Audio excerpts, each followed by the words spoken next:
Hey guys, welcome back to the workshop. This is the first video in a three-part series that we're making called How to Make Money Sharpening Knives. We're going to talk to three different experts who have all made money by sharpening knives. The first, we're going to talk to Dexter Ewing, who runs a small knife sharpening business in the Winston Salem area, North Carolina.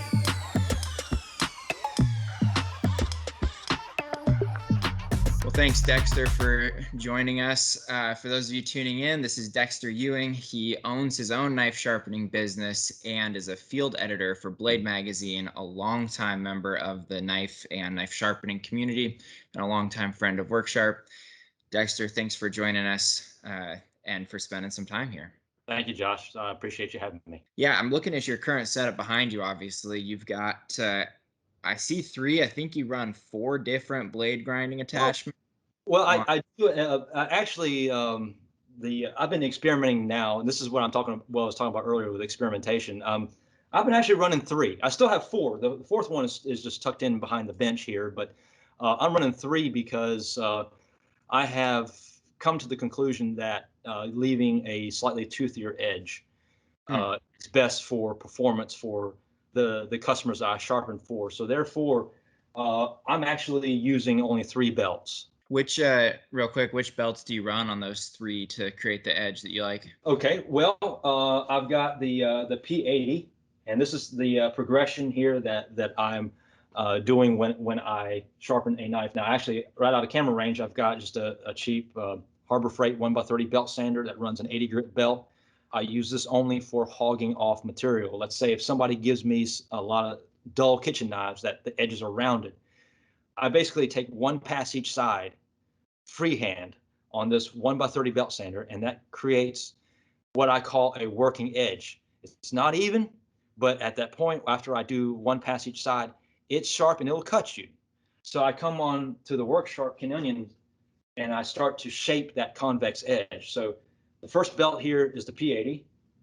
Second belt here is the X65, and I finish up on the X22. Now, the thing about it is, with the X22, at that stage, all I'm interested in is removing the burr. So I'm actually letting the weight of the blade sit on the belt. So I'm mainly using it with one hand. Usually on these two, I have my dominant hand, which is my right hand, or left hand, depending on which side. I'm gripping the handle, and then I'm taking my off hand and I'm placing it sort of close to the tip just to stabilize it so that it doesn't jump around on the belt. When I get here, I'm only using one hand because I'm just going to lay the blade on the belt and just let it just kind of lightly skim across that. And then finally, I rigged up a metal carabiner with a threaded eye hook on the end of my workbench, which I have a leather strop. So every knife gets stropped manually on this. Yeah. So that's how I finish up. So this gives a very nice, sharp, and uniform convex edge. Mm-hmm. And kitchen knives, I'm generally doing them at 20. Now I will do it at any angle that customer requests, but if they don't request it, I do it at 20 because I feel like for a kitchen knife, 20 degrees is a good balance between sharpness as well as durability. Mm-hmm. For regular knives, hunting knives, I'm doing at 22. So, yeah, that's the belts that I'm using here, and a little bit more on the business side of this. So one of the things that you've done, I guess more recently or kind of pre-COVID times, was sharpening at Whole Foods, at a local Whole Foods there in the Winston-Salem area. Yeah. When you do that, I have 2 questions. Does Whole Foods pay you to come in, or do the individuals pay, or is it just something that you do as a volunteer to get your name out there? It is something that is paid. Basically, they pay me an hourly rate to come into the store, and that way they can offer free sharpening to the customers. Mm-hmm. Now, there are some that have insisted I take tips. Maybe they tip me $5, and that's fine. I don't ask for tips, but the main benefit for me is to be seen and to advertise my business and get my name out there. But And also, when I have 3 or 4 work sharps sitting on the table, I mean, I can just set them out on the table there, right by the registers, right in front of the registers, not plug anything in, and just sit there at the table. And you wouldn't believe the attention that these things just draw.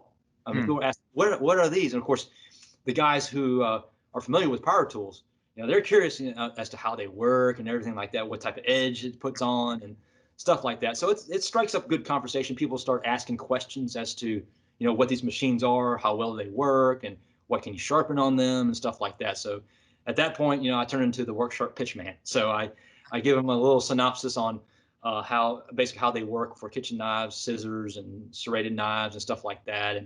And a lot of people find it just interesting because they've never really seen a sharpener such as these here. They're always familiar with like what their grandfather used, just a regular whetstone, or maybe they even have a Lansky at home or whatever have you, but they haven't really seen anything such as this here. So yeah, but getting back to your question here, this has been a wonderful opportunity to get out into the community because the Whole Foods, typical Whole Foods customer is going to be somebody who is willing to pay for services. And what I mean by services, I mean anything lawn guy, pool guy, house cleaning, stuff like that.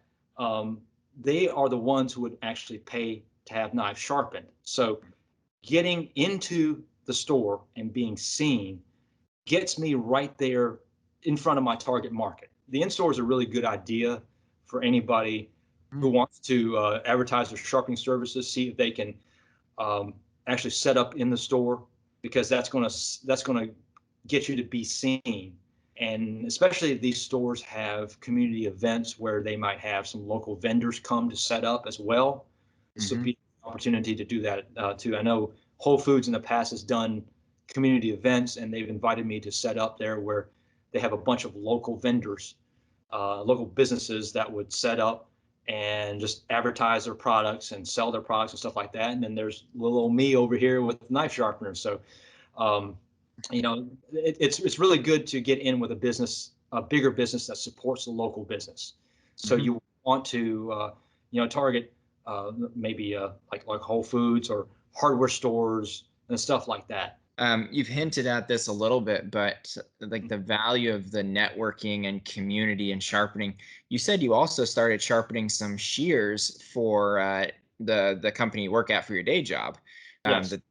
That they use shears, and they found out that you had a sharpening business. And I Yeah. imagine just Well, networking with your community would bring you opportunities if you're vocal about this to kind of share your passion. Well, it's just a byproduct of where I work. I mean, I work at a large medical school, and obviously a lot of our labs use surgical instruments. And when you sit down and you price out some of these high-end surgical scissors, the ones that are made in Germany, it's surprising. I mean, you can actually pay for one pair of scissors what you'll pay for like a good high-end production tactical folder. That's about $300 for a pair. So to them, spending what I charge for sharpening them, I mean, that it's a no brainer for them.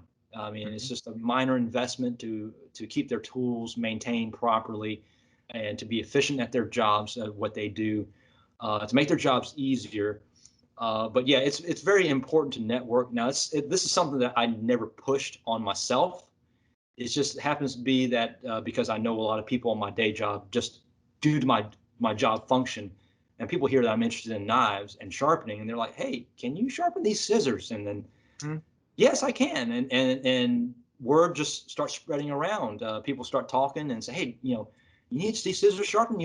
Ask Dexter next time he comes by your lab." And so that's how it got started, and that's a kind of a niche sharpening that I've really it's really taken off for me. It's not something that I pursued, but I've gone with the flow of that, and it comes on the heels of the networking that I have done for my day job. Something that's been really fun for me. I mean, it's not that I don't enjoy knives, but I'm one of those who likes a challenge when it comes to sharpening, and I saw this as a challenge.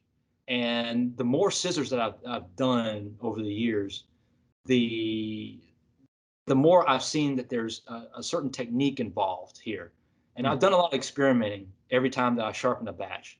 And I think now at this point, I have arrived at a system that I use every time when I sharpen. And it's given me the most consistent results that I've ever had all these years. So again, practice. Like, what do you charge for a standard chef's knife? Do you charge by the knife? Do you charge by the inches? Do you look at it and say, wow, that needs a whole new tip ground on it? Let's, that's going to take some additional work. Right. How do you price it? Well, I approach it with just doing it per knife. And how I do it is $5 each for paring knives, and any knives that are larger than paring knives, which are, your slicers, and of course all your chef's knives, santokus and stuff like that. Those get 10 each. And then serrated knives, I do 5. Scissors, I do 5 per pair. Now, you mentioned tip repairs. I can do tip repairs on any kitchen knife. Those generally I assess $5 extra. Let's say if somebody gives me a whole set of kitchen knives and the chef's knife has a broken off tip that they would like to have repaired, and they make that known to me, and I say, well, this is going to be $15. I'm going to charge you 10 for sharpening and 5 for the repair. And they say, okay, well, just go forward with that. And let's say if there's also a pair of scissors that are in the mix too. If when I do the math, if I can sneak in the pair of scissors for free, I'll do that.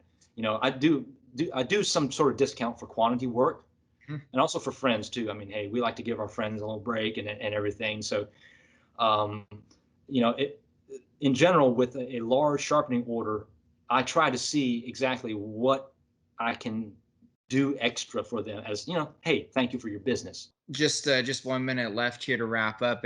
Any advice you would give to somebody starting out a knife sharpening business? What's the first thing to do? Is it practice? Is it to utilize your network? Is it something else? Well, obviously, the first thing to do is to be confident of your sharpening skills, and also to have the proper equipment in place. The next thing, and this is the biggest hurdle, and even I'm struggling with this now, advertising. Now, we have social media, which people make use of, but social media only has a limited reach. Um, print advertising, print advertising is good, but it's also very costly. You have to pick the right publication that's going to target the market that you want to target. In doing so, I liken that to fishing. You're casting your line out there, and then you're seeing if you're getting any bites. If you don't get any bites, maybe you go to a different fishing hole. Same thing with publications. If you don't get a bite out of a certain publication, then go to your other one. But there again, we're talking about money out of your pocket that you're not recouping. So you're throwing money away with print advertising. Word of mouth is good too, but how do you get word of mouth? You get customers. Well, how do you get customers? Well, you get your name out. Again, this is tying back into the Whole Foods thing. Is if you can partner with a local business and get them to attract customers for you, and the visibility aspect, don't even inquire about pay at first. Just be persistent at getting yourself out there, out from where you're working, get out into the community. The word of mouth will come, because I'm fortunate now that I do have some local customers who have talked to other people, and other people have sought me out because of that. When you show that you're interested in sharpening and you do quality work and you're a good person to deal with, people will talk, and they'll talk very favorably, and they'll pass the word around for you even without you asking. So it's like karma. You do good, good will come back on you. And trust me, it will. Well, for everyone watching, you can find Dexter in the Winston Salem area of North Carolina, in case you're watching this and decide you would like your knives sharpened. And yeah, Dex, is there a number that they could call, or what's the best way for them to find you if they're looking for you? Well, best thing to do would be to email me. The email is wsknifesharp. It's all one word, at gmail.com. Well, thank you very much for your time, Dexter. Thank you. And I hope this is valuable to everybody else. It certainly is eye-opening for me to hear your story in this way. Thank you. Thanks, guys, for watching, and thanks again to Dexter for joining us. In our next video, we'll be talking to Grizz, who owns a knife sharpening and a knife making shop in Elgin, Texas. Grizz has a fantastic story. You won't want to miss it. Thanks for watching.